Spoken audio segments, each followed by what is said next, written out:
19 अप्रैल को नागपुर में लोकसभा चुनाव के लिए मतदान होगा। भाजपा से नितिन गडकरी और कांग्रेस से संभावित उम्मीदवार विकास ठाकरे के बीच सीधी टक्कर की उम्मीद है। हालांकि चुनाव को अभी लगभग एक महीने से भी कम का समय बचा है, लेकिन उससे पहले मतदाताओं के मन में क्या है, इस बार क्या उनके मुद्दे हैं और आने वाले 5 सालों के लिए अपने सांसद से उनकी क्या उम्मीदें रहने वाली है, जनता के इसी मूड को समझने के लिए हमारे संवाददाता फैजल खान ने कुछ मतदाताओं से बात की है। 10 साल से ये मोदी सरकार जब से ये महाराष्ट्र में जो आई है, इसके वजह से महाराष्ट्र में बेरोजगारी बढ़ चुकी है। संतरे को नागपुर को पहचानते थे, अभी विकास के नाम से नागपुर को पहचानते हैं। विकास को रहेंगे और नितिन गडकरी से और दूसरा कोई नागपुर में आएगा ही नहीं और होना भी नहीं। कम्युनिटी का नहीं बोल सकता, मैं अपना बोलूँगा। नागपुर में सिवा बीजेपी के नितिन गडकरी के सिवा दूसरा कोई नहीं आएगा। पर हमारा ये मुद्दा है कि इलेक्ट्रॉनिक वोटिंग मशीन से ना हो, बैलेट पेपर से चुनाव हो। नागपुर में चुनावी सरगर्मियां जो है काफ़ी तेज हो चुकी है।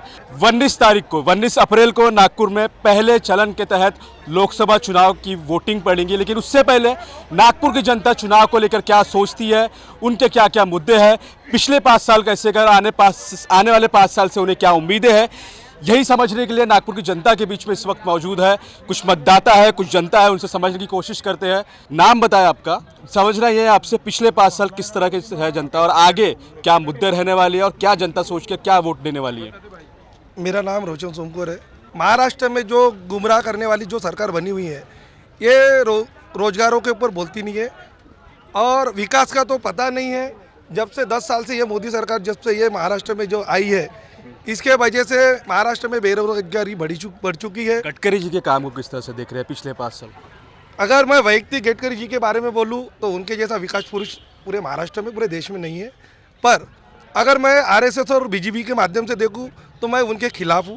फिर भी अगर उनके काम को देखते हुए मेरे जैसा एक आम नागरिक बोलो या अच्छा सज्जन नागरिक बोलो, उनको अपने तरफ से एक मत देगा और गडकरी जी के खिलाफ में कोई भी खड़े रहे, गडकरी जी का विजय नक्की यानी।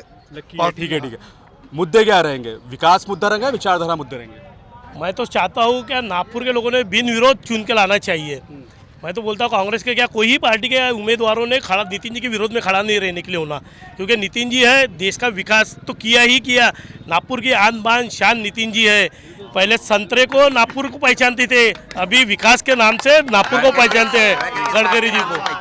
विकास काम किस तरह से देख रहे हैं? क्या मुद्दे रहने वाले मतदाता के हिसाब से? खिलाफ कोई भी खड़ा रहेगा, अपने इंडिया का कोई भी लीडर खड़ा रहेगा तो भी गडकरी कोई गिरा ही नहीं सकता।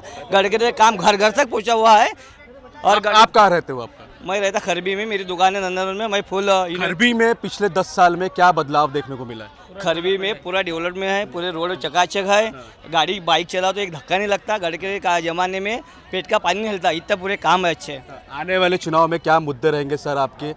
मुस्लिम मतदाता होने के नाते विकास को आपका प्रायोरिटी रहेंगी या विचारधारा को प्रायोरिटी रहेगी? विकास को रहेंगे और नितिन गडकरी से और दूसरा कोई नागपुर में आएगा ही नहीं और होना भी नहीं। पिछले 10 साल में क्या लगता है आपको, किस तरह का काम हुआ है नागपुर? पूरा डेवलपमेंट हुआ नागपुर। अभी क्या चर्चा है खासकर कम्युनिटी में? कम्युनिटी का नहीं बोल सकता, मैं अपना बोलूँगा। नागपुर में सिवा बीजेपी के नितिन गडकरी के सिवा दूसरा कोई नहीं आएगा। और भी कुछ मतदाता है, हालांकि अब तक यही है कि लोग विकास कामों से काफ़ी खुश है, लेकिन विचारधारा भी एक अहम मुद्दा रहेगा इस पूरे चुनाव में। भैया, युवा खासकर क्या सोचता है चुनाव को लेकर? पर हमारा ये मुद्दा है कि इलेक्ट्रॉनिक वोटिंग मशीन से ना हो, बैलेट पेपर से चुनाव हो, क्योंकि इलेक्ट्रॉनिक वोटिंग मशीन से फ्री एंड फेयर एंड चुनाव नहीं हो सकता, ऐसा मुझे लगता है। आपको क्या लगता है? आपको अभी इनकी बात से सहमत है? इनके बात से तो मैं भी सहमत हूँ, लेकिन जो भी होगा अच्छा हो। लेकिन अभी जो चुनाव आएगा वो तो विकास के नाम पर ही आएगा और विकास तो होगा ही होगा। और जो नागपुर में ही तो क्या गडकरी साहब ने ग्रामीण में भी बहुत सारा विकास किया। नए नए हाईवे आए हैं, हमारे इधर से भी एक हाईवे है 7 उधर भी है।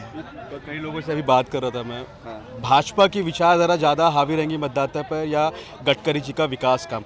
आप दोनों में से क्या एक अहम मुद्दा आपके दिमाग में रहेगा ताकि आप इसको वोट? गडकरी साहब का विकास। हाँ, विकास। क्यों ऐसा लगता है आपको शहर में विकास हुआ है? गडकरी साहब ने जो काम किया ना, वो तो पिछले 10 साल के पहले भी नहीं हुआ, जो आज यानी 10 साल में उन्होंने किया।